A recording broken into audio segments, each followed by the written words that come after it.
Muy buenas tardes a todos y todas las asistentes. En primer lugar, agradecer tanto a Raúl como a Javier, como a Marta y Milagros, que están en esta plataforma también, su asistencia. Tengo que disculpar a Gumersindo porque en el último momento ha tenido una cuestión personal, familiar, que le ha impedido estar con nosotros. Entonces, Milagros Budón va a hacer el papel de moderadora en esta exposición y como he dicho, se va a realizar una exposición de todos los trabajos arqueológicos realizados en el bosque y después ustedes podrán realizar las preguntas o al mismo tiempo, según ha explicado Pedro, el técnico, realizar las preguntas que consideren necesarias. Entonces, bueno, pues por mi parte, poco más que decir, que todos esperamos y hemos preparado este webinar para que podamos tener o puedan tener la información precisa de todo lo que está aconteciendo en cada momento. Muchísimas gracias. Milagros. Buenas tardes a todos. Queremos agradecer que os hayáis conectado y que os haya despertado interés el tema del seminario online. Agradecer, por supuesto, tanto a María Elena, siempre su grata acogida y su entusiasmo con todas las acciones que llevamos a cabo en conjunto, y a Javier, a Raúl y a Marta, que son los tres técnicos que participan en el seminario, bueno, la preparación de la documentación que a continuación van a exponer. Yo simplemente quería contextualizar que hacemos el webinar, el seminario, en el marco de un proyecto europeo que está financiado con el programa Interreg y que supone una colaboración entre dos jardines históricos que son la Mata do Busaco, en Portugal, y el Bosque de Béjar, en la provincia de Salamanca, el cual fue aprobado a finales del año 2019 y dentro de este marco de financiación y de este marco de cooperación estamos llevando a cabo una serie de estudios previos, de investigaciones, como los que se van a presentar hoy, que van destinados un poco a conocer, profundizar en el conocimiento que tenemos ahora mismo de este jardín histórico, de su valor, y también a proporcionar datos para que podamos mejorar la calidad de las intervenciones que se realizan y de los proyectos que se van a acometer a continuación de intervención, tanto en el jardín histórico como en la zona de la huerta del Bosque de Béjar. Y sin más, bueno, pues le voy a ceder la palabra a Marta, que es técnico arqueólogo en la Dirección General de Patrimonio y que ha realizado el esfuerzo de sintetizar la documentación de los dos informes que se han generado, tanto por parte de Raúl Hernández, con la excavación realizada en la zona de la huerta, que ha sido financiada por el Ayuntamiento de Béjar, como de la investigación arqueológica que se ha desarrollado en el jardín formal por parte de Javier San Vicente, que son las otras dos personas que nos acompañan. Y sin más, le cedo la palabra a Marta y adelante. Como os ha comentado la alcaldesa, tendréis la oportunidad, después de que finalicen las intervenciones, de hacer las preguntas que consideréis oportuno y estamos aquí para responder. Gracias. Hola, buenas tardes a todos. Muchas gracias por participar en este seminario. Efectivamente, como ya ha dicho Milagros y María Elena, yo he sido la encargada, junto con mi compañera de Servicio Territorial de Salamanca, Esther González Mazariegos, de planificar y seguir los trabajos arqueológicos que a lo largo de este año se han desarrollado en el jardín. Y me encargaré de hacer esa contextualización y síntesis de los resultados. Gracias también a los directores técnicos de cada una de las excavaciones por estar hoy presentes aquí. A ver, voy a compartir.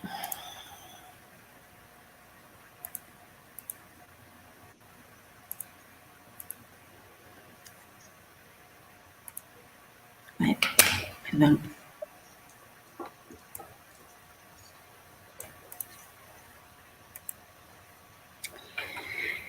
Bien, el Bosque de Béjar tiene su origen en una villa suburbana de tipo renacentista creada a mediados del siglo XVI por el tercer duque de Béjar, y hoy está tutelado y gestionado de forma conjunta por el Ayuntamiento de Béjar y la Junta de Castilla y León. Se trata de uno de los pocos ejemplos de jardín histórico que se conservan en nuestra región. Ya en 1946 fue declarado jardín artístico y en 1982 bien de interés cultural, sucediéndose en los años 95 y 99 diferentes expedientes que ampliaban la protección patrimonial al entorno extenso del jardín, incluyendo incluso las áreas de monte que conformaban el conjunto de la vía de recreo y explotación en el sentido más amplio.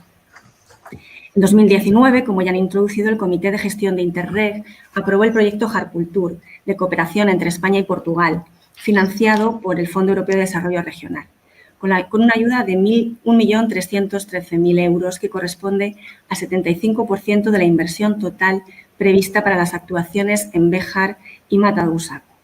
Exclusivamente para el bosque de Béjar, incluida la financiación FEDER y las aportaciones de la Junta de Castilla y León y del Ayuntamiento de Béjar, el total asciende a casi 1,5 millones de euros. Las intervenciones previstas en el bosque de Béjar a través de este proyecto europeo Jarcultur se llevarán a cabo a lo largo de 2 años e incluirán obras de acondicionamiento del palacete, el jardín romántico, la huerta, la recuperación del parque central y el camino de la Alameda, además de otras actividades de divulgación como señalización, contenidos digitales, exposiciones, talleres y publicaciones. Centrándonos en la evolución histórica del monumento, es cierto que hay una bibliografía extensa, pero que aún queda mucho por detallar, ya que la documentación es ingente y está en un proceso de estudio e interpretación continuo. Pero sobre todo queda mucho por contrastar entre la información documental y los análisis y estudios sobre los restos del jardín que hoy tenemos. Por una parte, la información que nos aportan descripciones que hacen diferentes visitantes del bosque, noticias de arrendamientos y usos de los espacios de cultivo o pastos o información derivada de pleitos, aportan datos de algunos espacios que conformaban el jardín, del esplendor de las fiestas, donde siempre destaca el estanque, las plazuelas o las fuentes, o incluso hay detalles de los árboles que flanqueaban la alameda o la cantidad de especies que alguna duquesa pretendía plantar. Pero son escasos los detalles que permiten reconocer realmente la configuración formal que tuvo el jardín, la distribución interna de los espacios de las 2 plataformas que ahora estudiamos. En este sentido, una de las fuentes más recurrentes para explicar la configuración del jardín ha sido este cuadro de Ventura Lirios. A mediados del siglo XVIII, el duque encargó a este artista una vista de Béjar y en el detalle de la villa de recreo se identifican perfectamente los espacios con escaleras, las plataformas y una configuración de los caminos y del diseño vegetal del jardín romántico. No se aprecia apenas la huerta, que estaría en este punto y que además aparece con una proporción muy pequeña en relación con lo que es.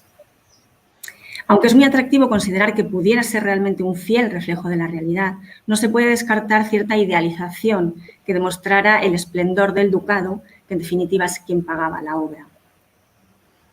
Un plano del siglo XIX nos muestra un cambio de diseño del jardín formal y la huerta aparece con múltiples cultivos sin una aparente conexión entre ellas o con la alameda mediante caminos internos. Algunas de estas fuentes nos han llevado a hipótesis de reconstrucción del conjunto del bosque, en su momento de máximo esplendor, con diseños ortogonales y regularidades en todo su espacio, que no podemos saber si realmente alguna vez fueron así. Lo que la historia del monumento nos ha dejado con sus sucesivos dueños y adaptaciones de usos es la imagen que hoy tenemos, muy alejada de esa ideal del Renacimiento. Por ejemplo, el jardín romántico, que es la foto que ahora mostramos, es un diseño que responde al siglo XIX, al gusto de ese propietario, a quien pertenece la plantación pues, de las secuoyas y del estanque, por ejemplo, pequeño que hay en el centro. ¿Por qué he querido recopilar estas imágenes? Pues porque cuando se plantea la actuación en estos espacios, realmente no contamos con datos verídicos de su configuración concreta. Por ello, se plantean estudios previos arqueológicos que permitan valorar precisamente toda la secuencia evolutiva del bien y analizar con ello las mejores opciones para su conservación y para la preservación de todos los valores patrimoniales que representa. El impulso, en este caso, del proyecto Jarcultur, nos lleva a planificar sucesivamente los estudios arqueológicos en las 2 plataformas contiguas. Nuestro objetivo general era conocer la evolución constructiva del jardín histórico romántico y de la huerta, y en concreto, en ambos casos, se pueden agrupar en estos objetivos, ¿no? Intentar documentar las cotas de uso original y sus fases sucesivas. Para ello se esperaba localizar restos de pavimentos, comprobar la existencia o no de escalones adicionales, por ejemplo, a las escaleras o pasos que hoy tenemos, las cotas de la red hidráulica, que también aportan referencias indirectas a la cota de uso de los espacios, cimentaciones de los muros perimetrales, de las fuentes o localizaciones de calles centrales. También pretendíamos documentar esas infraestructuras hidráulicas per se, tanto para entenderlo dentro del diseño general del jardín como para reaprovecharlas en futuros proyectos. También ver la existencia de esas posibles compartimentaciones internas de los espacios y documentar todas otras estructuras o fases anteriores que pudiera haber. Objetivos comunes para los dos espacios, la huerta y el jardín romántico, y problemas comunes también. El agua ha sido el gran problema que en diferentes sondeos han imposibilitado continuar hasta los niveles geológicos, y las raíces, sobre todo en el jardín romántico, también han impedido que se pudieran continuar los sondeos en toda su amplitud.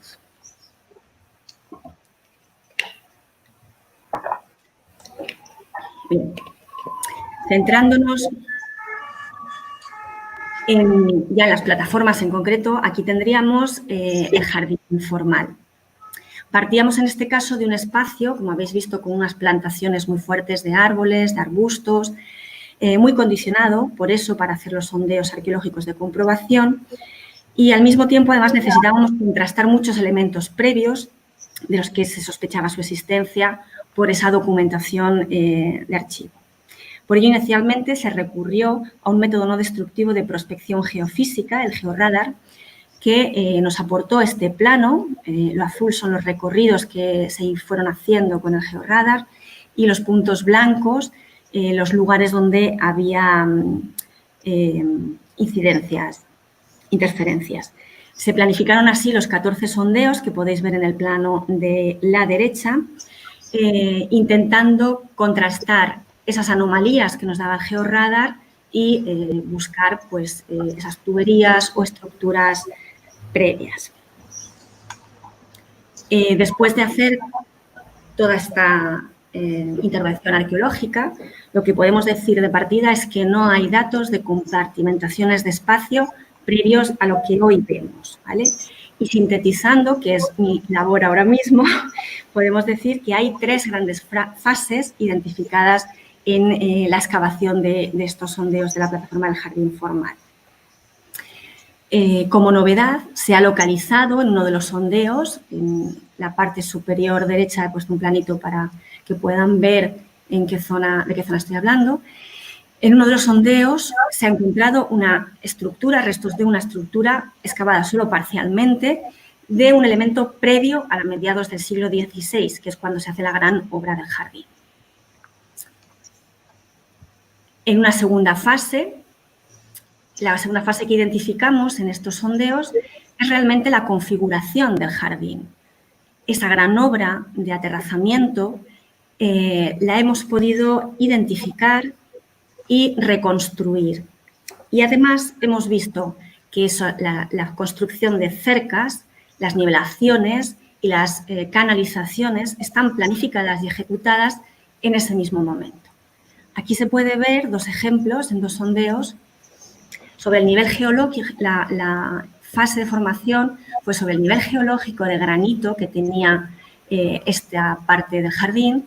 Se niveló con una capa de jabre, que es granito machacado, que es estéril, pero claramente de aportación antrópica, humana, y sobre ese jabre se van proyectando las tuberías. Ahora mismo las que vemos en esta foto son tuberías posteriores ya de plomo, pero en uno de los sondeos, que vemos de nuevo en la parte sur de la terraza, sí que se ha localizado una tarjea que lleva esa dirección este-oeste, en la que se han podido estratigráficamente determinar que el jabre está sellando la tarjea y, por tanto, que todo es coetáneo. En otro punto, en otro sondeo, hemos visto la continuidad de esa tarjea que ya teníamos en sincronía con el Habre, y aquí también es coetánea a la estructura de muro que vemos, de un primer muro, no el que vemos ahora mismo, con lo cual podemos asegurar, bueno, dentro de lo que podemos decir, que todo es sincrónico. Realmente están construyendo atarjeas, muros y nivelaciones, todo en un mismo diseño y planificación. Lo que seguimos viendo es un uso continuado de las canalizaciones, reparaciones, aportes de tuberías nuevas, distintos materiales, tenemos plomo, cerámica, incluso PVC o PVC. Y la tercera fase que ya nos encontraríamos es la del siglo XIX y XX. Según se quita la primera capa de uso, tenemos ya la configuración que se establece en ese momento y que es la que hoy vemos. Pasando a la huerta, en este caso se planifica una serie de trincheras y de sondeos respondiendo a diferencias de cotas, a coloraciones diferenciales que se veían en fotografías aéreas antiguas, intentando buscar de nuevo la existencia de esas ordenaciones, de calles, de compartimentaciones.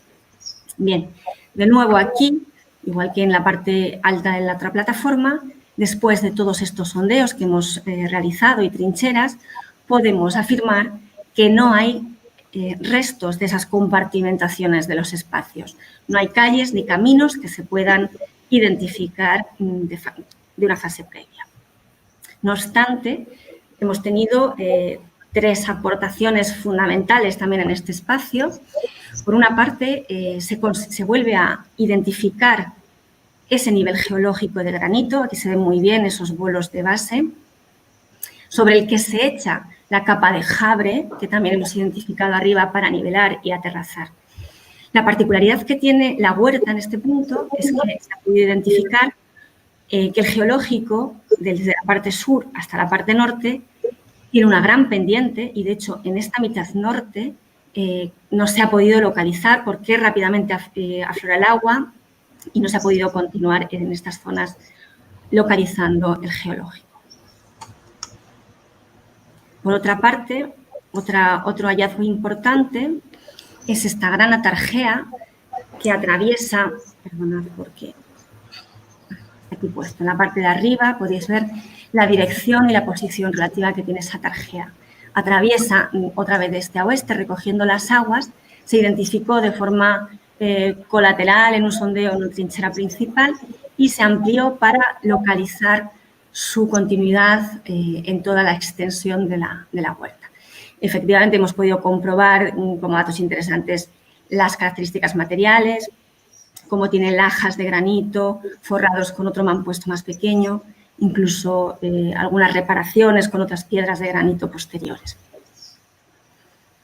En la localización de su extensión también hemos llegado a un extremo y a otro, y en el extremo que conecta con el jardín formal, con la plataforma de arriba, hemos visto cómo llega y se distribuyen canales, posiblemente en aguas abajo hacia occidente. Y en la parte exterior también hemos intentado localizar esa continuación de la tarjea, pero bueno, la vegetación aquí decidió que era el mejor sitio para crecer y los árboles pues no nos han permitido ver eso. Pero sí que hemos podido ya ver la configuración del camino de la Alameda, con su estratigrafía de preparación, con sus bordes reforzados y la canalización indirecta del agua para salvar esos caminos. Para cerrar esta síntesis, insistir en que aunque no hay descubrimientos llamativos, realmente son muy interesantes desde el punto de vista de la historia de la construcción del jardín, porque nos han permitido tener una documentación realmente original sobre cómo se configuran las terrazas.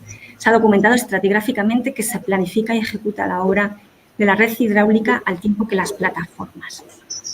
Existen restos previos, efectivamente, que tendremos que seguir estudiando, y hay una secuencia constructiva también en los muros que hemos ahora certificado, ¿no? Efectivamente, no se localizan restos de compartimentaciones internas de los espacios, El nivel de uso, esto significa que el nivel de uso que pisaron en el jardín y en la huerta desde el siglo XVI hasta hoy es prácticamente el mismo. Se modificaría la rasante, se cambiaron usos, diseños de especies, pero siempre limpiando sobre el mismo nivel. Las cotas de escalera no cambian, las tuberías se conforman y reparan siempre en un mismo nivel. Aunque inicialmente ambas excavaciones no deberían haber coincidido en el tiempo, se sincronizaron y yo creo realmente que ha sido una ventaja para poder aportar ahora mismo una visión de conjunto y haber podido contrastar detalles entre ambos espacios que han ayudado realmente a complementar interrogantes de la evolución constructiva del jardín. Creemos, además, que han sido y son unas aportaciones muy valiosas que podrán ayudar activamente a definir los proyectos de actuación en ambas zonas. Muchas gracias por su atención.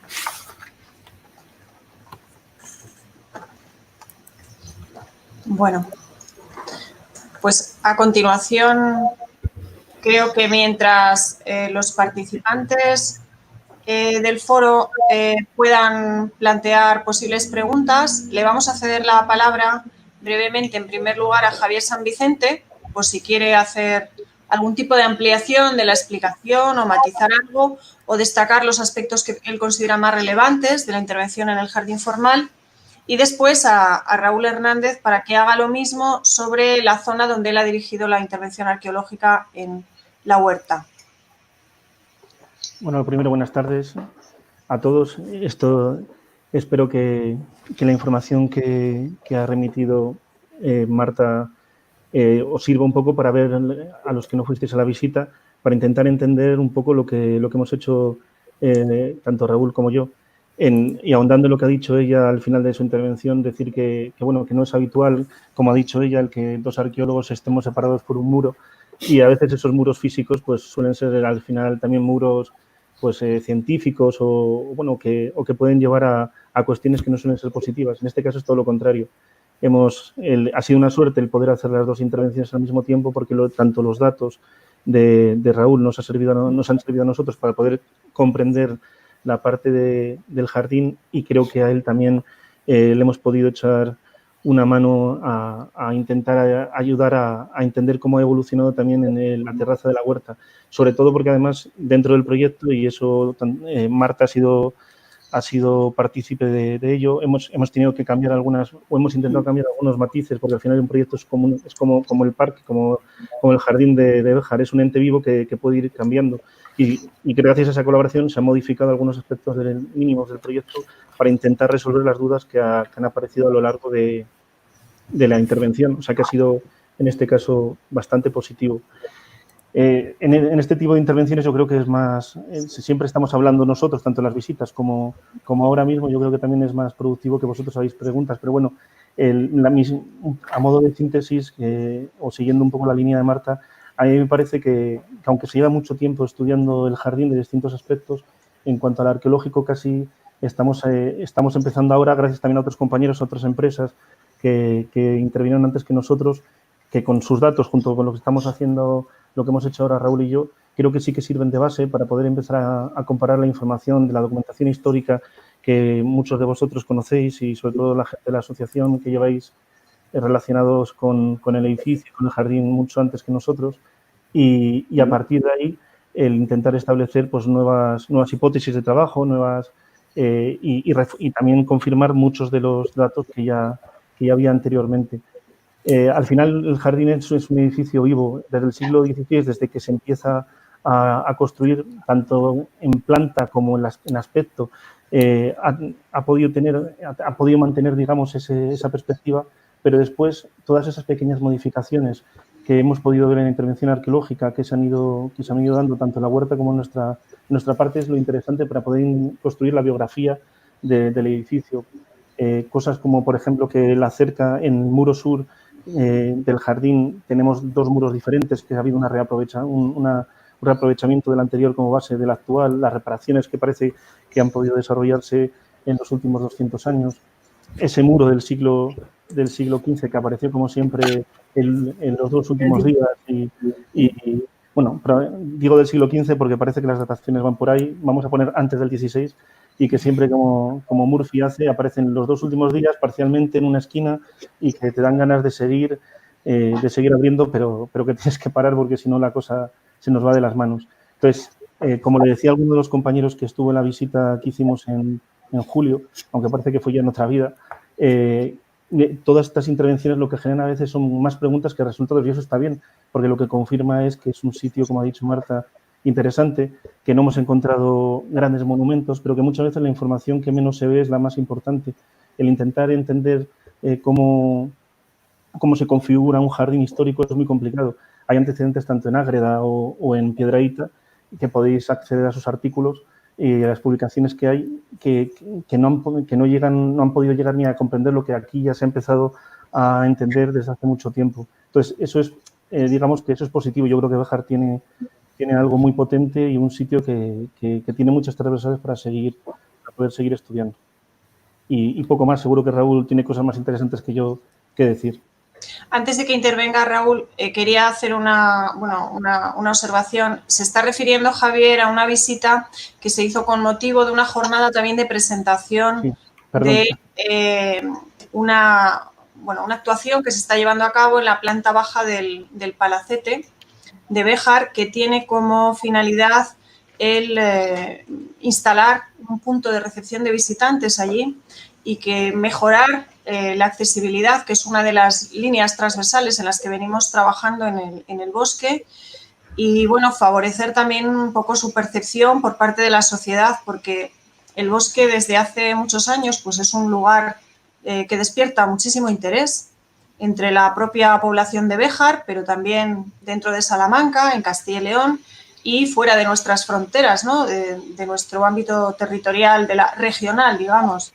En ese sentido, pues esa participación social intentamos también canalizarla a través del proyecto con acciones como la que tenemos ahora mismo en marcha con este seminario, con esas presentaciones que se hacen en directo, in situ, que desde luego gana todo mucho más porque el contacto directo con el bien supera cualquier tipo de explicación, aunque tenga una base científica como la que se está aportando hoy en esta sesión. Y queremos continuar en esa línea, ¿no? En ese sentido, pues también el hecho de que se esté haciendo un esfuerzo grande por parte del ayuntamiento por mantener las visitas y por, bueno, pues dar participación a los grupos de acción social, como puede ser la plataforma, el Grupo Cultural San Gil, yo creo que van a reforzar y pueden contribuir a ello. Y también quería mencionar que tanto Javier como Raúl, bueno, Marta, porque hay distintas personas integradas, forman parte de un equipo muy amplio en el que estamos trabajando pues, con apoyo de arquitectos, con apoyo de ingenieros, con apoyo de biólogos, de gente que tiene conocimiento de también las especies vegetales, que alguno de ellos creo que nos está siguiendo a través del chat y a través de la sesión del seminario online. Todo esto se articula, bueno, partiendo de un plan director, de un documento de programación y de análisis de las necesidades que tiene el bien. Ahora han pasado ya más de 20 años desde que se presentó este plan director y se ha avanzado bastante. Debemos mencionar también algunas personas, arquitectos, bueno, pues José Carlos Sanz, Valeriano Sierra, que nos están ayudando ahora mismo con estas labores de definición de lo que queremos que sea en un futuro las intervenciones que se realizan en el bosque y con otros especialistas que nos acompañan, aunque hoy en concreto pues hayamos seleccionado esta vertiente, ¿no? Que es la de la investigación arqueológica, porque es quizás la de mayor vigencia ahora mismo, porque acaban de finalizar ambas actuaciones, ¿no? Y sin más le cedo la palabra a Raúl también para que haga su aportación sobre la parte que él ha dirigido en la huerta. Buenas tardes. Bueno, yo quiero abundar en lo que ha comentado Javier. Ha sido una colaboración magnífica desde todos los organismos y con el equipo de Javier. Marta nos ha ayudado mucho. El Ayuntamiento de Béjar, Elena, nos han ayudado mucho. No han puesto peros para nada. Recuerdo la visita de Milagro Cumbrón emocionada viendo las lajas de la Tarquea, que al final ha resultado ser uno de los elementos más interesantes. Y insisto que la colaboración entre los arqueólogos ha sido, bueno, creo que no hay un adjetivo calificativo porque ha salido todo fenomenal. Y esto ha servido para que el bosque se beneficie de todo esto. Al final es de lo que se trata, ¿no? Bueno, ¿qué aspectos quiero destacar de la interacción de la huerta? Primero, que he tenido una suerte increíble porque es uno de los espacios menos estudiados, con lo que estamos aportando al resto de la ciudadanía y de los visitantes que vengan al bosque, es novedoso, porque estamos siempre repitiendo las mismas ideas y los mismos conceptos. El hecho de que hayamos descubierto nuevas estructuras me parece que es casi un tesoro. Luego, las dos cuestiones fundamentales que quiero resaltar son el tema de la orografía de la huerta y el tema de la atarjea que hemos localizado. La orografía de la huerta ha configurado todo el espacio o participa de la configuración del espacio del bosque, porque al final es la última terraza que recibe todo lo que sobra de las demás. Por lo que el sistema hidráulico del bosque es uno de los elementos más interesantes dentro de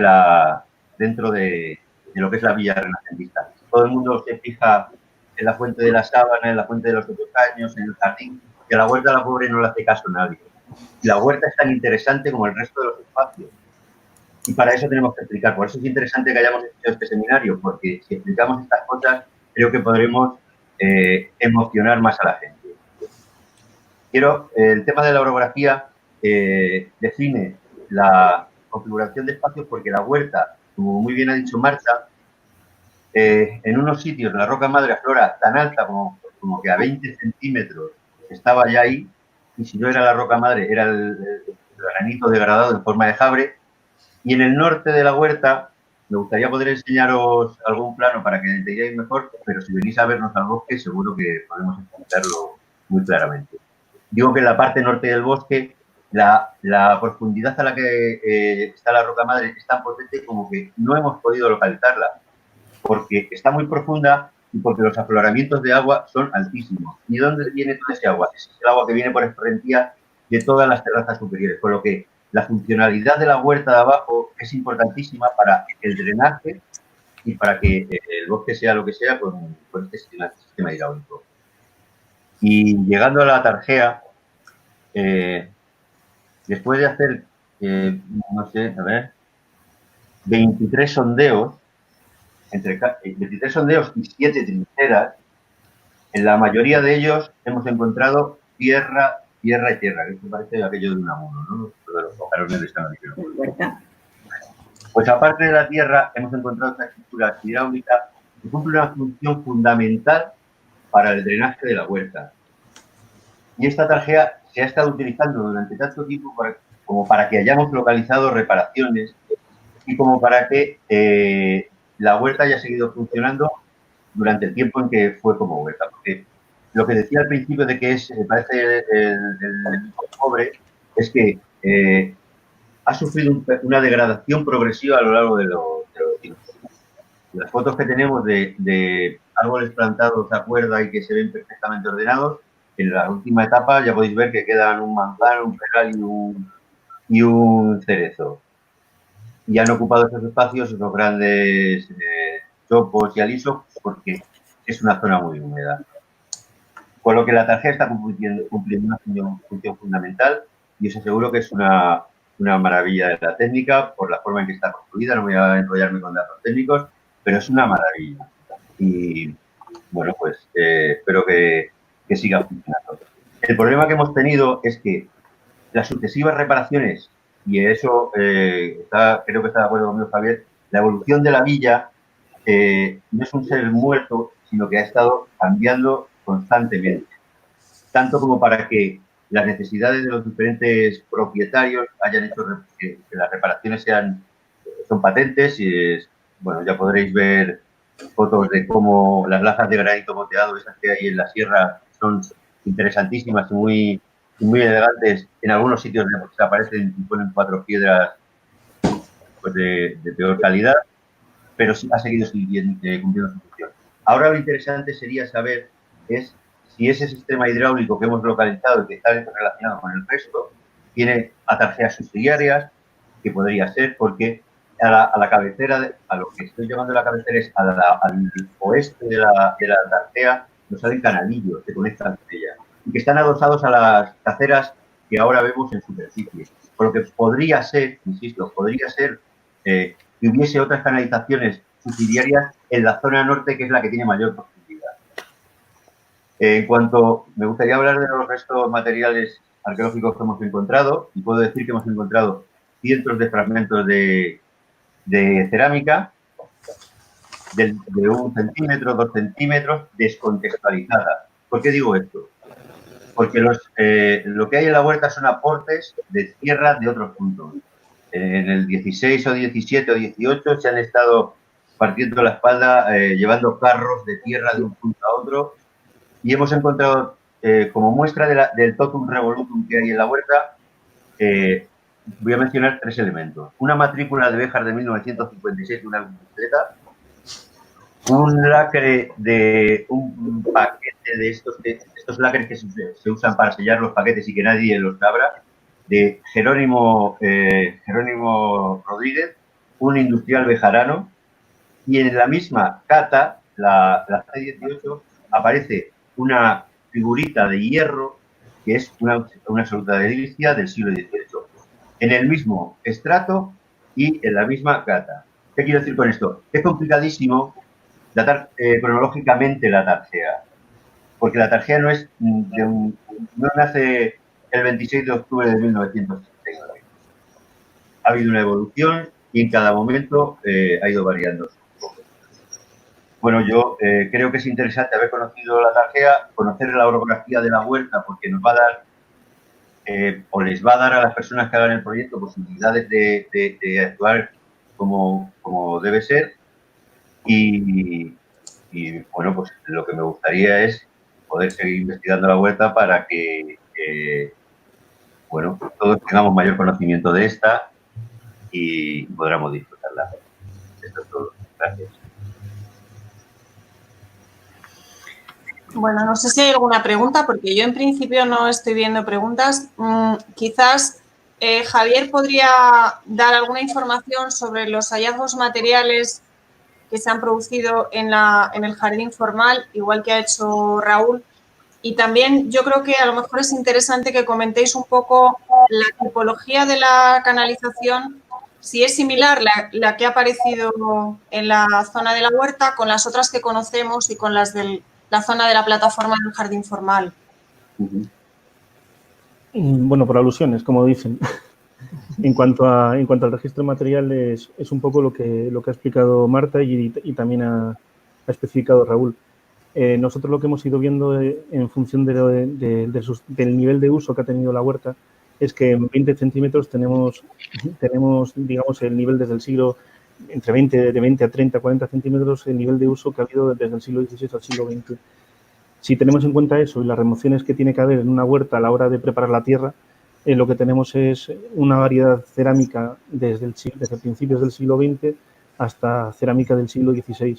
Además, tenemos poca, pues en nuestro caso no ha sido como en el caso de Raúl, que ha habido muchos aportes externos, parece que los aportes han sido más puntuales, han sido menores y además muy condicionados a la estructura viaria que tenemos ahora en el siglo XXI de la huerta, del jardín, y que ha sido creada, como ha dicho Marta, a finales del siglo XIX y principios del XX. Puntualmente, en algunos de los sondeos que hemos hecho, sí que hemos podido, como en el sondeo 4, que es en uno de los sondeos que sale, donde nos aparece la tarjea. Si no te importa, Marta, si tienes por ahí tu PowerPoint, para que veáis un poco la complejidad que ha habido a la hora de hacer la excavación.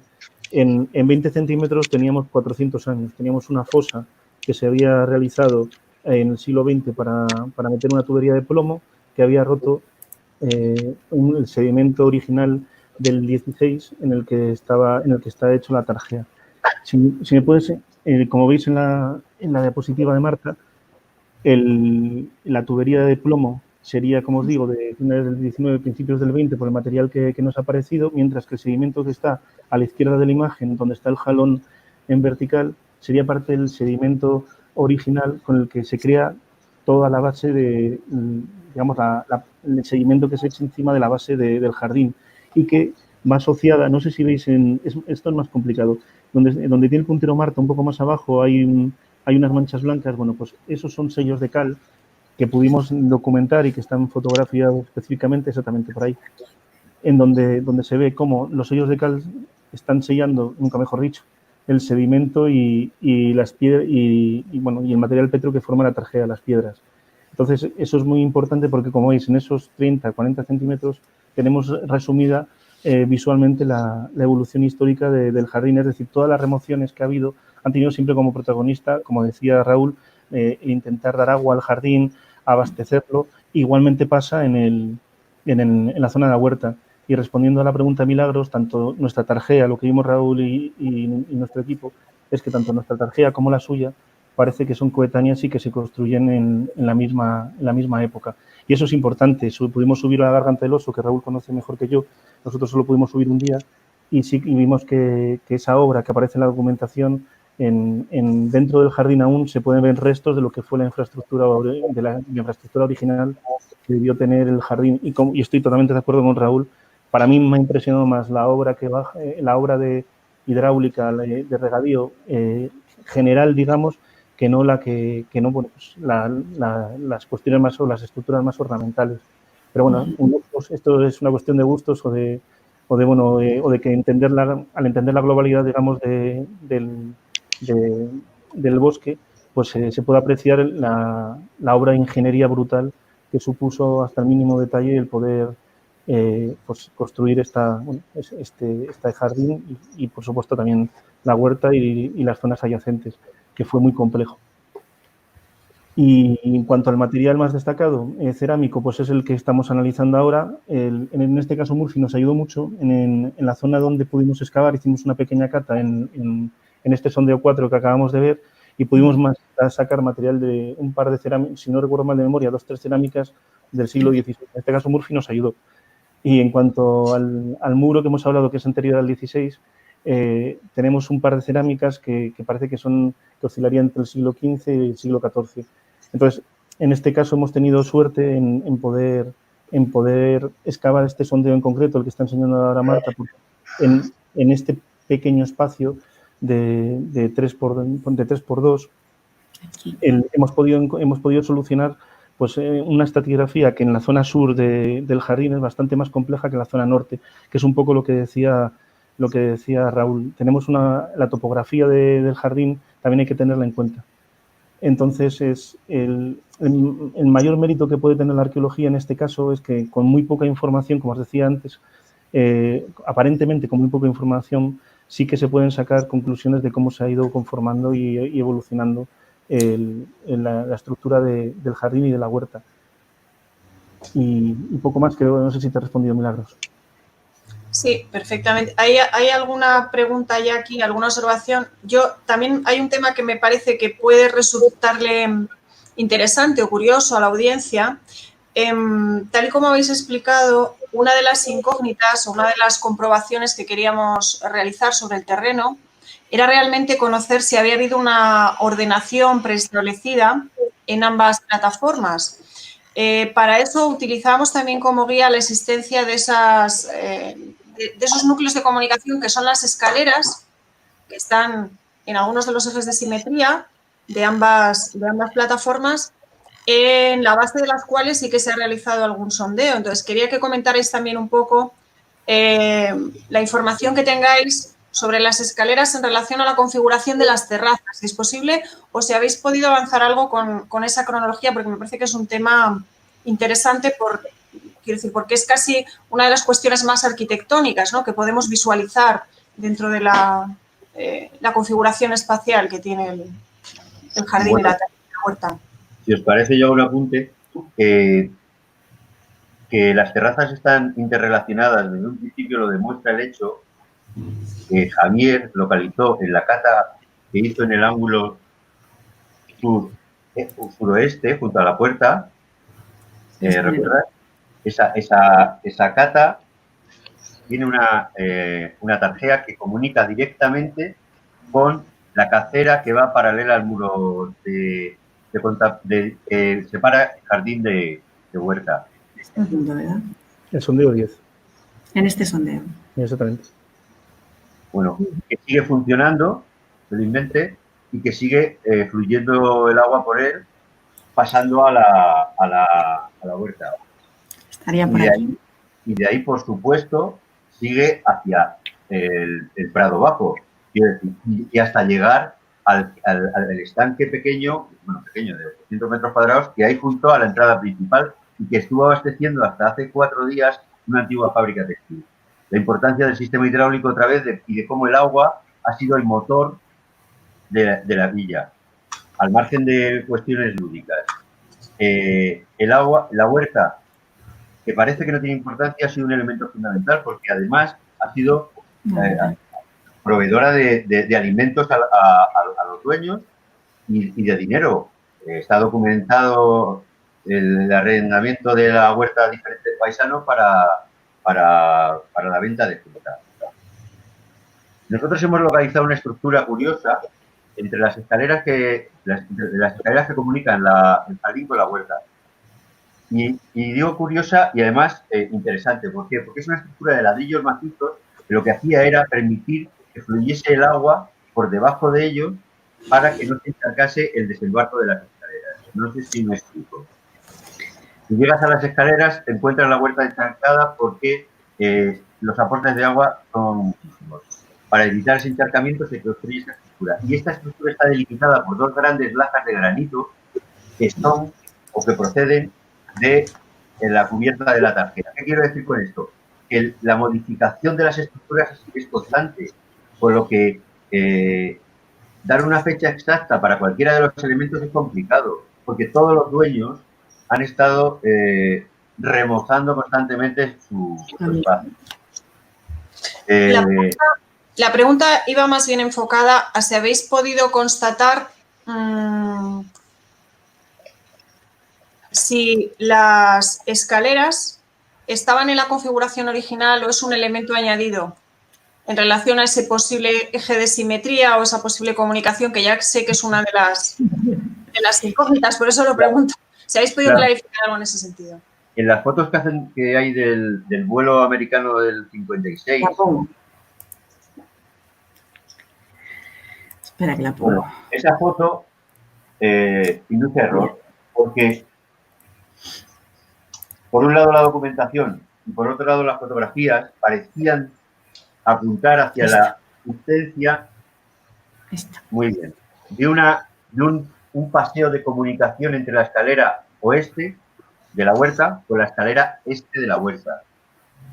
Creo que hemos hecho una excavación ultrísima y lo que ha demostrado la excavación es que no hay ningún elemento visible que demuestre un camino de comunicación entre las dos puertas.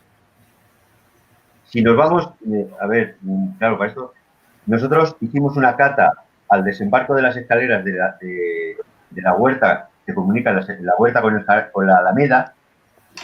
Bajamos hasta que nos lo permitió el agua, porque... Es la que pongo yo de agua, sí, esta. Es esta foto. Vale, muy bien. Vale, lo que estamos viendo es una foto desde el oeste. Ese es el acceso oeste hacia la huerta. Cuando llegas a la parte de arriba, hemos hecho una cata y hemos bajado hasta donde hemos podido, porque el agua no nos lo permite. Entonces, hemos visto la cimentación de la escalera hasta donde hemos podido, insisto. Y en el corte del este hay un único estrato de tierra de cultivo y no nos han aparecido ni, por ejemplo, bordillos que delimitaran un espacio, cambios de la textura de la tierra. Sí que es verdad que el Jabre está utilizándose constantemente en diferentes puntos, pero eso es fruto de se degrada la roca, tengo arena y como la arena no es buena para cultivar, ¿qué hago? Las parto. Pero no hay ningún camino de comunicación entre escalera oeste y escalera este. Hicimos 2 trincheras en la parte central en las que aparecían algunas líneas, pero son insignificantes porque están apareciendo constantemente. La única regularidad de la que podemos hablar es de un estrato de tierra vegetal y en la zona sur aflora directamente ya el Jabre, la roca madre degradada, y en la zona norte lo que aparece es una capa a cotas muy bajas de una arcilla superimpermeable que tiene su función y es la de en el caso de la tarjea lo que estaba haciendo era sellar el agua para que no se bajase hacia abajo y fluyese hacia los prados, hacia el prado bajo, que que necesita agua para producir hierba y para poder mantener esos animales que tendrían los dueños ahí. Quiero hacer otro apunte. Los mechinales. Parece que son agujeros que hay en la pared, pero a mí me parece que es un punto interesante en la construcción de los espacios. Hemos hecho una cata en el ángulo suroeste, en el punto en que el bosque o la terraza de la huerta comunica con el bosque, la mata de robles y de castaños propiamente dicha, y haya una... ¿Perdón? Aquí era, ¿no? En este punto. Es que... Ahora. Sí, mueve el cursor. Más a la derecha. Más a la derecha. Ahí, hacia abajo. Ahí está la cata 15. Vale, es que no la veo aquí. Está movido la el plano. cata 15 la profundizamos hasta 2 metros. Muy bien, ahí está. Aquí. Correcto. Veis que está en el ángulo en el que se separa en el bosque propiamente dicho de la huerta. Debajo de esta subterraza lo que empieza es el prado bajo. Ahí hay una especie de tenado en el que se cobijaban los animales y en el suelo había un mechinal. Ese mechinal comunica con el interior de la cata que hicimos y todo el muro oeste de la huerta está lleno de mechinales que sirven para el drenaje de las aguas. Este mechinal estaba cubierto por un cúmulo de piedras que lo que impedían era que se colmatase el mechinal. Con una calidad y una elegancia, bueno, por lo menos a mí me lo parece, ya he dicho Javier que para gustos colores, muy elegante. Y los mechinales se están repartiendo a lo largo de todo ese muro. Donde hicimos la cata 23, que está al exterior, y antes Marta ha enseñado una foto en la que se ve la alameda, que no pudimos localizar la salida de la tarjea, pero que estamos convencidos de que está ahí. Muy bien. Bueno, veis que hay un aliso. Ese aliso tiene un cepellón gigantesco que lo que ha hecho es desmontar la tarjea. Por eso insisto en que está ahí la tarjea. Hay una laja de granito moteado que se ha girado, no está en posición original, y ahí salía el agua. Pues al otro lado del aliso hay otro mechinal gigantesco que al interior no se ve, se ven al exterior. Por eso empezamos a hacer la cata 16, la que está al interior, el mechinal, porque pensábamos que ese mechinal sería la salida de la tarjea. No, ese mechinal es de un momento y la tarjea es de otro, cumpliendo la misma función, el drenaje de las aguas para que no se estanquen en la huerta y sirvan y den aportes hídricos al resto de los pescadores.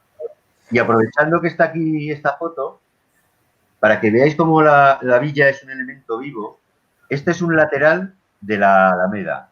Estáis viendo que hay una variedad de piedras, en cuanto a tamaño me refiero, increíble. Son piezas reutilizadas de otros elementos. Con lo que cuando alguien dice que la tarjea o la alameda es del siglo XVI, es del XVI, pero es del XVII y es del XVIII. Y están habiendo modificaciones constantes del espacio porque es necesario repararlo. No sé si he respondido a la cuestión que se me planteaba. Mira, perdona, ¿veis cómo es la sección? ¿Habéis visto la última? Perdona, ¿cómo está? ¿Veis la sección de la alameda, no? En la foto inferior izquierda hay 2 jalones y sigue el mismo desarrollo que en la huerta. Lo que hay son grandes bolos de granito, bolos o sillares o piezas labradas. Luego hay una zona de piedras machacadas y debajo, veis una zona oscura, es la arcilla impermeable que sostiene toda la alameda. La documentación habla de un camino empedrado con lopos, fresnos, alisos, diferentes árboles, y que la alameda no sirve para nada, decía el Marqués del Nacional en el catastro, porque solo servía para la sombra y la alameda no servía para nada porque estaba empedrada. Probablemente este no sea el empedrado del siglo XVI ni el XVII, pero bueno, estamos a tiempo de seguir investigando a ver dónde podemos localizar alguno de los puntos de empedrado original. Gracias, Raúl. Tenemos dos preguntas que antes de seguir adelante vamos a intentar responder. Una de Pablo Ruiz Pérez, que da la enhorabuena por el trabajo realizado a todos los implicados y nos pregunta si se van a publicar los resultados del trabajo y también si se puede disponer de la presentación que se ha utilizado hoy. Nuestra intención, desde luego, sí que es divulgar los resultados a través de alguna publicación. Todavía no sabemos, es posible que sea en formato digital. Y la presentación, creo que no haya ningún inconveniente. Con permiso de los autores, también es posible que la podamos colgar en el portal de patrimonio de la Junta y una vez que tengamos la página web del proyecto, que la estamos construyendo ahora, también se pueda vincular y se pueda consultar desde allí. Por otro lado, Valeriano Sierra plantea una cuestión bastante interesante, Raúl, y dice: la tarjea del jardín romántico es claramente una conducción del sistema hidráulico. Sin embargo, la tarjea de la huerta no parece tener la misma función. Si son coetáneas, ¿cuál sería la función que tiene la de la huerta? No, bueno, a ver, antes he apuntado la relación que existe entre la tarjea o canalización que descubrió Javier, que estaba relacionada con la cacera paralela al muro de separación del jardín y la huerta. Con muy buen criterio, lo que dice Valeriano tiene razón. La tarjea que hemos localizado en la huerta es parte del sistema de drenaje, no tiene que ver con el sistema de riego, no tiene, de lo que trata esa tarjea es de recoger las aguas que podrían quedarse estancadas en la huerta y que no le vendrían bien para la función del plantado de lo que fuera, y lo que hace es canalizar ese agua para que pase de la huerta a la zona de la... De hecho, en la Alameda, en esas fotos que hemos visto antes, en esa foto no se ve, pero hay otra conducción subterránea que pasa por debajo de la Alameda y va a dar al Prado. Y del Prado sigue paralela y vuelve a cruzarse por la Alameda y va al otro lado. En fin, están todo el rato redirigiendo el agua para... Al final, la idea fundamental es que no se pierda nada de agua, que es el elemento que les da la vida, ¿no? Entonces, esa tarjea lo que está haciendo es la función de no perdamos agua, no estropeemos los productos y aprovechémosla lo máximo posible. No sé si lo que quiero decir es que no son efectivamente coetáneas. Yo entiendo que mi atarjea es más antigua que las canalizaciones aéreas que hay o regaderas que hay en la web.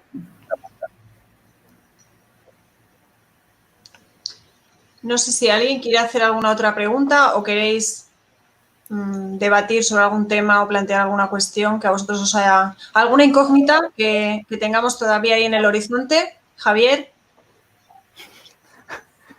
Hay muchas.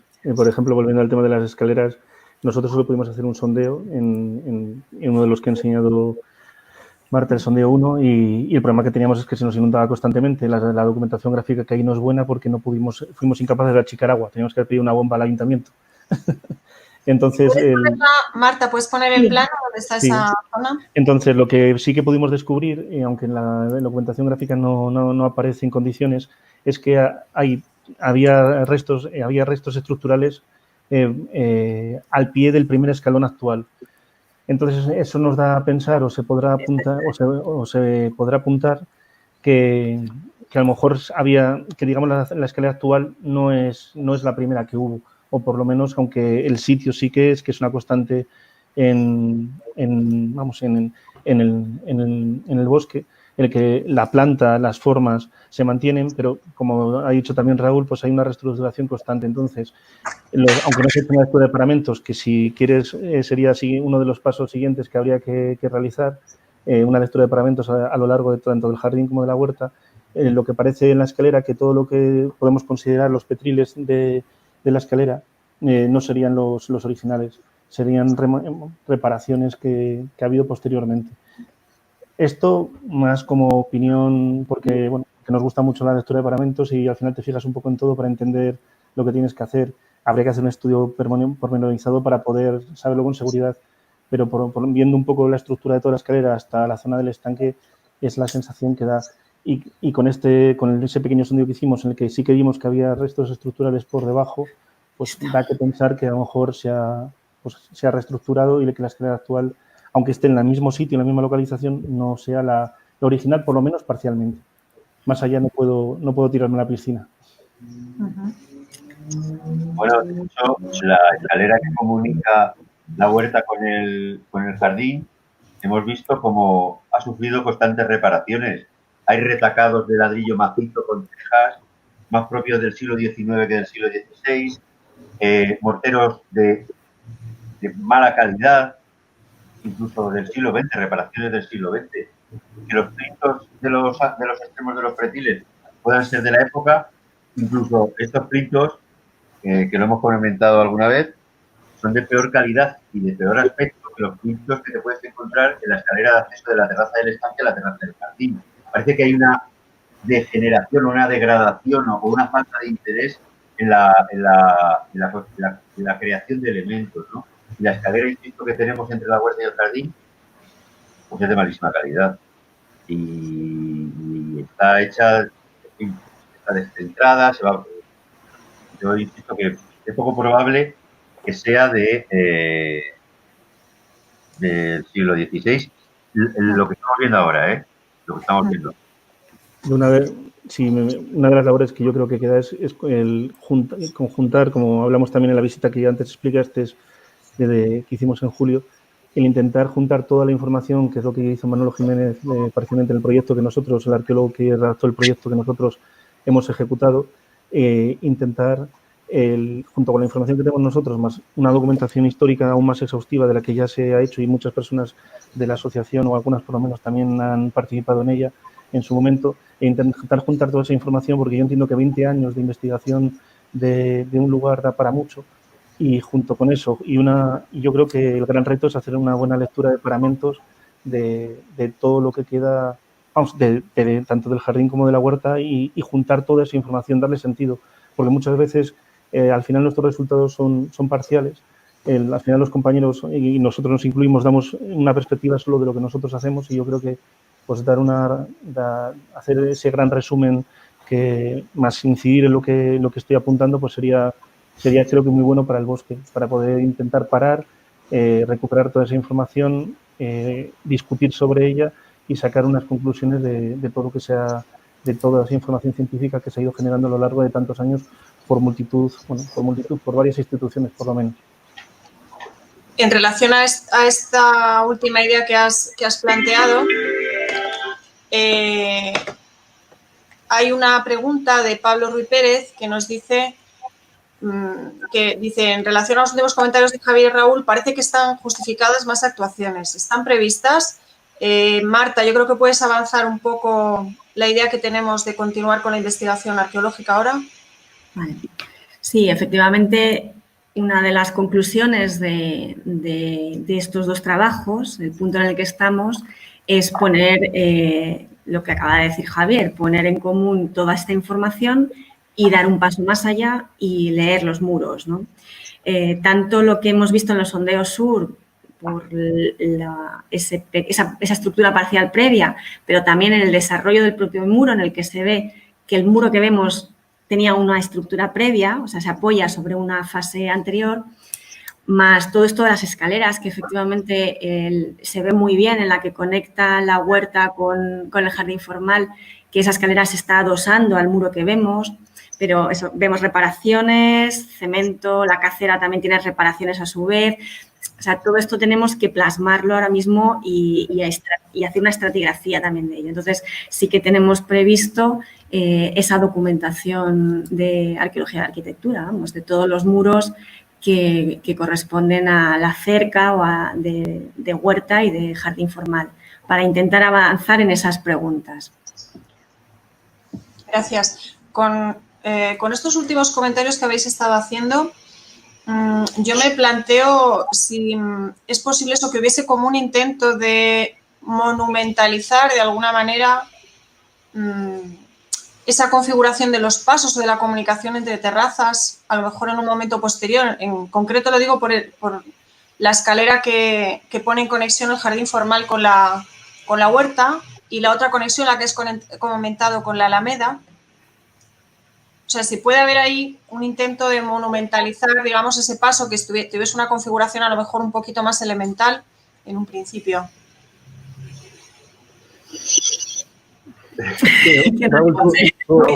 Sé que es una pregunta un poco, a lo mejor, difícil de responder ahora, pero me estaba sugiriendo con las ideas que habéis lanzado entre los tres.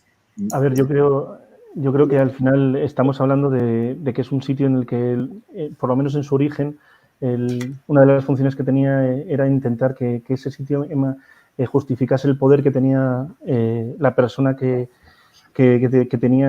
había hecho el palacio, que había hecho el jardín. O sea, que el concepto de monumentalidad es constante hasta el siglo XIX. Yo creo que a lo largo de todas las fases, quitando mejor si Raúl no me corrige, en el siglo XVIII y siglo XVII, cuando el palacio tiene una función un poco más secundaria, tanto en sus orígenes en el XVI como en el XIX como en el XX, yo creo que ha sido constante el que esas escaleras fueran un reflejo del poder de la persona que tenía sobre todo por la conexión desde el estanque, desde la terraza principal hacia la huerta, y aunque esa escalera, como estoy de acuerdo con Raúl, que podría estar mejor hecha, pero ese cuidado hacia una zona que se supone que es secundaria, pero tener el mimo de también hacer una escalera parecida a la que tenemos nosotros, del jardín formal a la siguiente terraza, bueno, pues es un poco lo que tú dices, que siempre ha estado presente en todos los propietarios que ha habido del bosque desde el 16 hasta el 20, el intentar que su poder se reflejase a lo largo de todas las terrazas, hasta en la huerta, que, como dice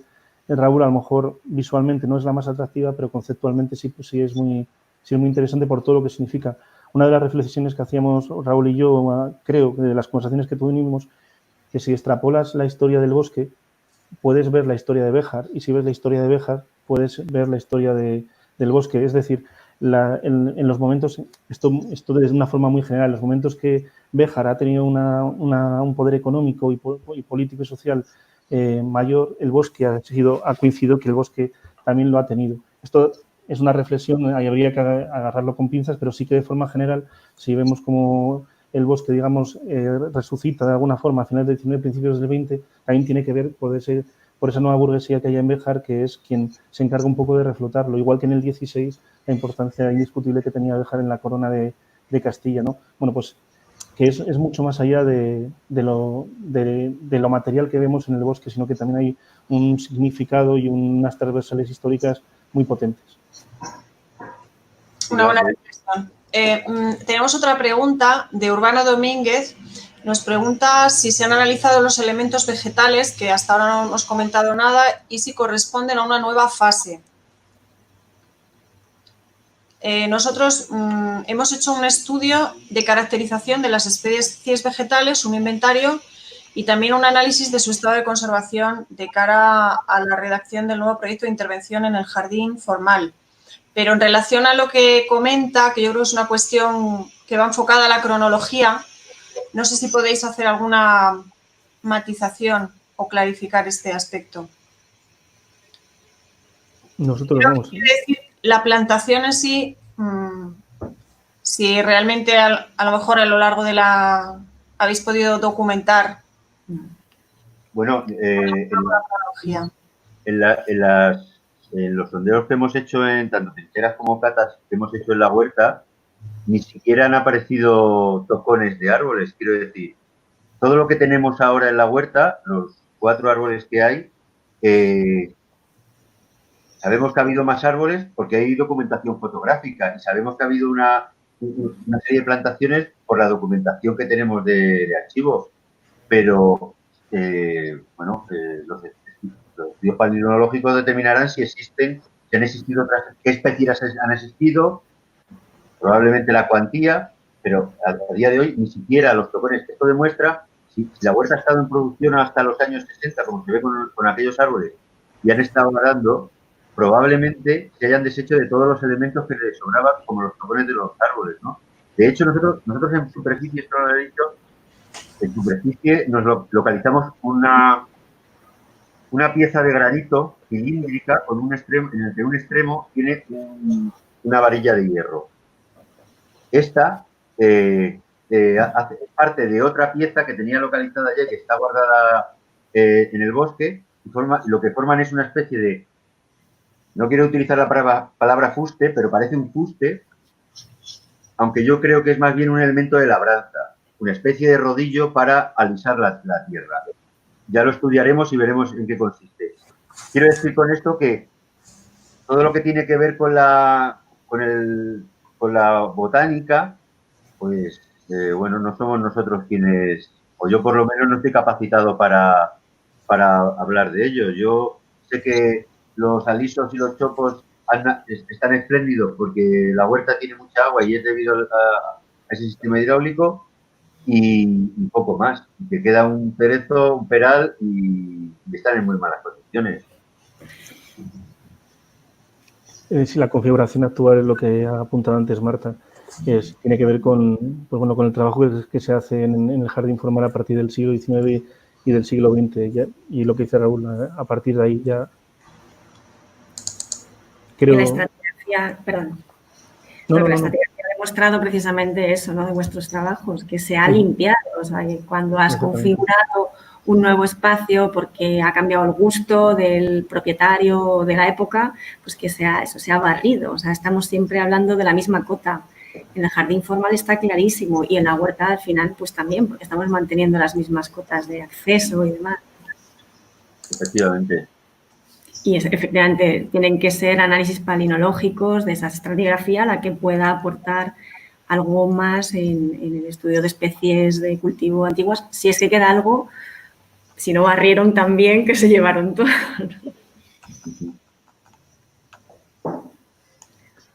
Así que los arqueólogos yo creo que no podemos contestar a la siguiente pregunta tampoco. ¿De qué especies hubo en el jardín y en la huerta?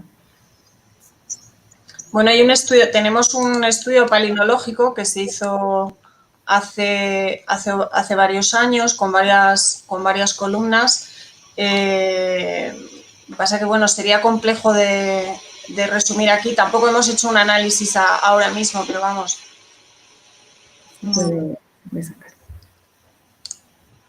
Tenemos información sobre algún tipo de vegetación de ribera, olmos, fresnos, alisos, sauces, fresnos. Quiero decir, tampoco ahora mismo creo que no lo tenemos individualizado en la zona de la huerta y el jardín. Os quiero decir que tendríamos que estudiarlo bien para poderlo analizar. En la huerta, vamos a ver, os puedo comentar, en la huerta se documentan plantas herbáceas vinculadas a la vegetación preexistente y luego se pierden los taxones en favor de vegetación propia del bosque regional y de plantas ornamentales con connotaciones antrópicas, ordenado y planificado. Eso ya más bien, claro, en la zona del jardín formal. Pero en la huerta no hay una comunidad, o sea, no hay evidencia de una comunidad hortícola con unas actividades concretas. Eso es lo que veo así a priori. No obstante, tenemos que profundizar porque ahora, como os decía, hemos hecho un nuevo estudio y inventario de las especies vegetales, fundamentalmente en la zona del jardín formal, como os comentaba, que está ahora en proceso de revisión y que, bueno, se va a analizar con más detalle para redactar el proyecto de intervención. Con lo cual, también cuando tengamos esta información más procesada y la conozcamos en más detalle, también se puede dar a conocer.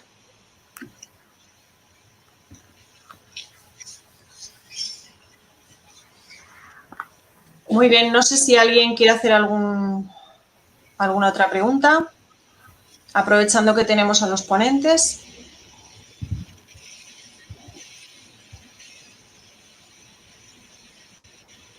Creo que por la conversación están...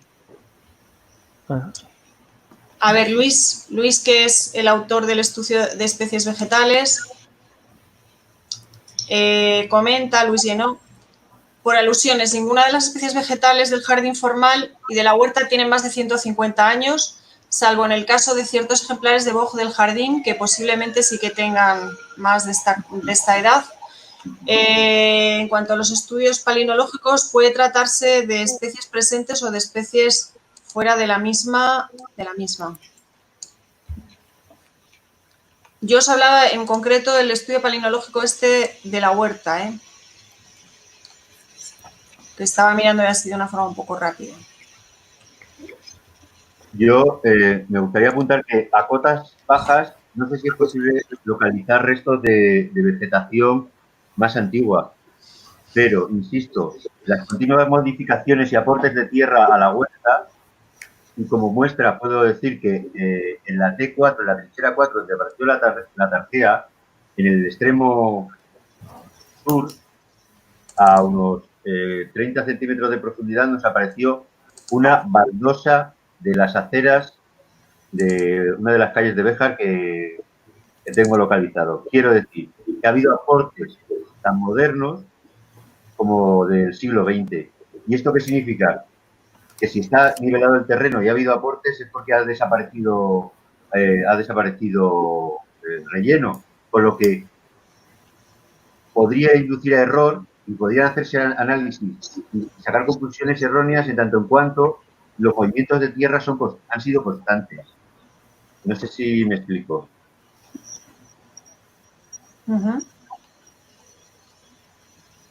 De hecho, de entre las plantas herbáceas que aparecen están distribuidas por toda la comarca.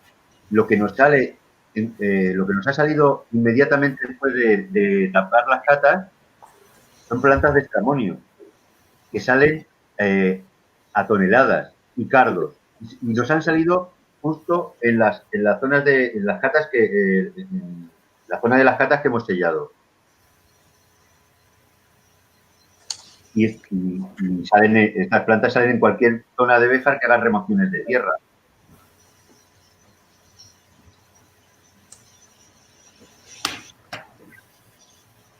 Bueno, yo creo que en el estudio que ha hecho Luis Llenós y que queda de manifiesto que efectivamente los bojes serían como las especies más antiguas que están documentadas con un rango, eso que puede ir como mucho a unos 200 años atrás aproximadamente, por lo que él documenta.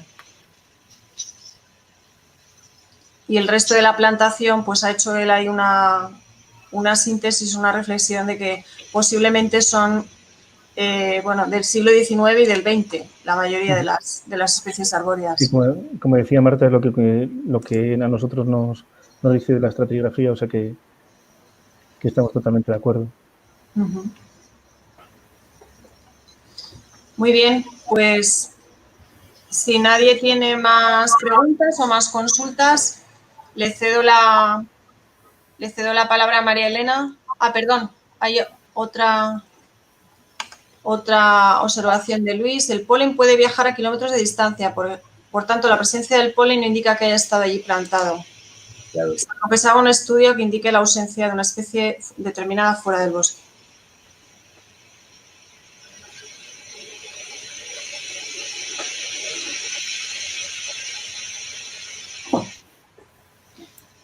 María Elena, si quieres... Bueno, pues por supuesto, se escucha bien, ¿no? Sí. Nada, pues creo que ha sido muy interesante la exposición que habéis hecho de los trabajos que se han llevado a cabo. Creo que es muy positivo también que conforme vayamos avanzando en diferentes trabajos en el jardín del bosque y en todo el entorno, hagamos esta comunicación con muchísima gente, que muy bien entre nosotros, porque no siempre tenemos el momento de encontrarnos así para resolvernos cosas, pero sobre todo dar a conocer a todas las personas interesadas, que son muchas, pues esos avances y todo lo que va apareciendo. Había dentro del chat, comentaba José Carlos que le gustaría decir alguna cosa, pero es que no hay posibilidad nada más que a través del chat. En otro momento, ahora estamos adaptándonos a la tecnología. Vamos, afortunadamente tenemos esta tecnología que nos permite hacer estas cosas en estos tiempos de pandemia. Ojalá esto, que es lo que deseamos todos, pase pronto. Y yo imagino la riqueza o lo interesantes que pueden ser estos seminarios mesas redondas, seminarios, encuentros presenciales, donde, aunque nos ahorremos de tiempo, porque seguramente eso conduce a mucha más pregunta y mucha más respuesta, pero bueno, en principio es lo que podemos hacer. Comentar que seguimos trabajando, que este es un capítulo que se ha terminado ya y que nos deja pasar al siguiente capítulo, ¿no? Y que ya, bueno, pues iremos dando cuenta de las nuevas actuaciones, de las cosas que estamos preparando y que se están estudiando, los proyectos tanto del jardín formal como de la huerta y demás. Y que muchísimas gracias a todas las personas, a vosotros que estáis ahí, por supuesto, quiero decir, a los técnicos y, por supuesto, a todos los asistentes. Y por mi parte, nada más. Muy bien, pues gracias a todos y interrumpimos, como dicen en la televisión, interrumpimos la conexión. Gracias por acompañarnos y bueno, seguiremos dando cuenta de la investigación y de los trabajos que se realizan, como ha comentado María Elena.